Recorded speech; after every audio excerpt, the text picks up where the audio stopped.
ସମସ୍ତଙ୍କୁ ନମସ୍କାର। ମୋ ମାମା ପନିର ଫିଙ୍ଗର ଚିପ୍ସ ବନେଇବେ।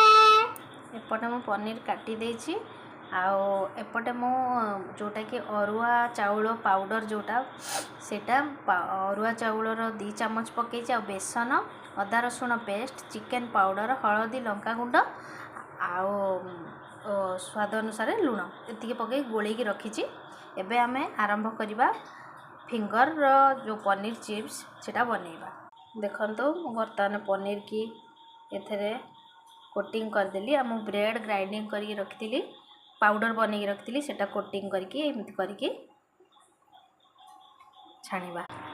ହଁ ତାପରେ ଗୋଟେ ଗୋଟେ କରିକି ଏମିତି କରିକି ଏଥିରେ କୋଟିଂଟା ଦେଇକି ବ୍ରେଡ଼ର ଗୋଟେ ଗୋଟେ କରିକି ଛାଣିବା। ଦେଖନ୍ତୁ ଏବେ ବ୍ରାଉନ୍ ହେଇ ଆସିଲାଣି ଯେଉଁଟାକି ଆମେ ତାକୁ ଓଲଟେଇ ଦେବା।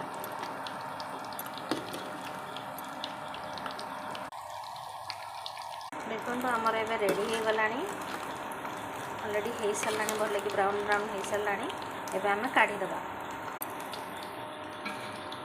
ଦେଖନ୍ତୁ ଆମର ରେଡ଼ି ହେଇଗଲା ପନିର ଫିଙ୍ଗର ଚିପ୍ସ। ଏବେ ଆମର ରେଡ଼ି ହେଇଗଲା ପନିର ଫିଙ୍ଗର ଚିପ୍ସ ଆଉ ଟମାଟୋ ସସ୍ ସହିତ ଆପଣ ଖାଇପାରିବେ ଆଉ ବହୁତ ବଢ଼ିଆ ବି ଲାଗେ।